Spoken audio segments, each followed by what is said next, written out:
Hello दोस्तों, मैं फिर हाजिर हूँ एक न्यू स्टोरी लेकर।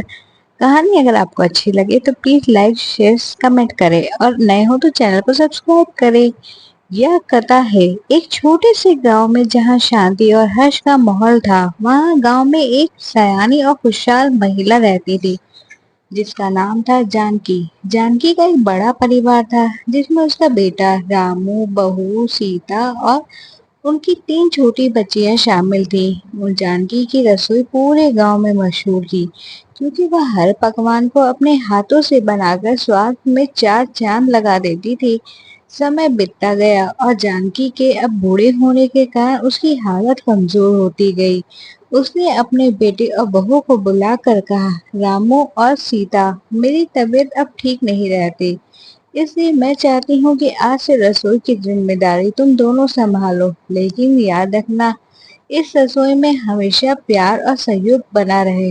रामू और सीता ने उनकी बात मान ली और रसोई का काम संभालने की जिम्मा लिया। लेकिन जब रसोई का जिम्मा उनके ऊपर आया तो आपसी मतभेद शुरू हो गए। रामू चाहता था कि खाना बनाना सिर्फ उसकी जिम्मेदारी हो, जबकि सीता भी रसोई में अपना योगदान देने की इच्छा रखती थी। धीरे धीरे ये मतभेद झगड़े में बदल गया और रसोई का वातावरण गर्म हो गया।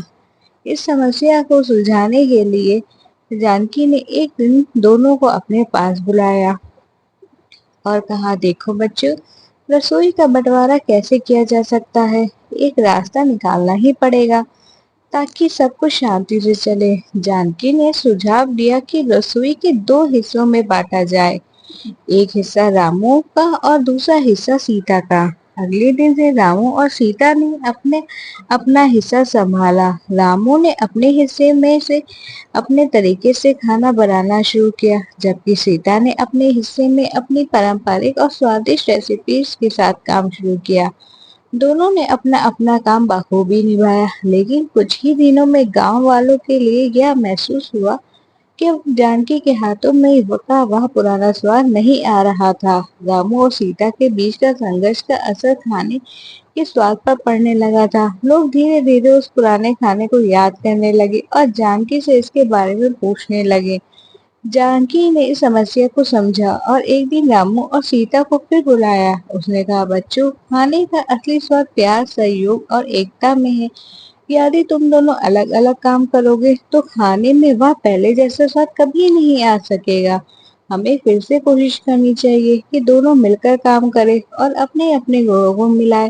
रामू और सीता ने यह जानकी की बात मान ली और फिर से मिलकर काम करने लगे का फैसला किया।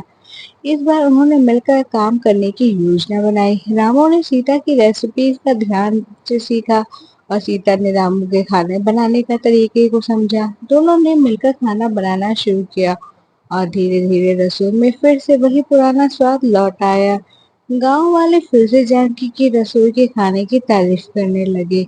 इस बार रामू और सीता के बीच कोई मतभेद नहीं था। दोनों ने मिलकर काम किया और रसोई को पहले से भी अधिक शानदार बना दिया। वे समझ गए थे, जब तक सहयोग एकता नहीं होगी तब तक कोई काम सफल नहीं हो सकता। इस प्रकार रसोई का बंटवारा अब एकता और सहयोग में बदल गया।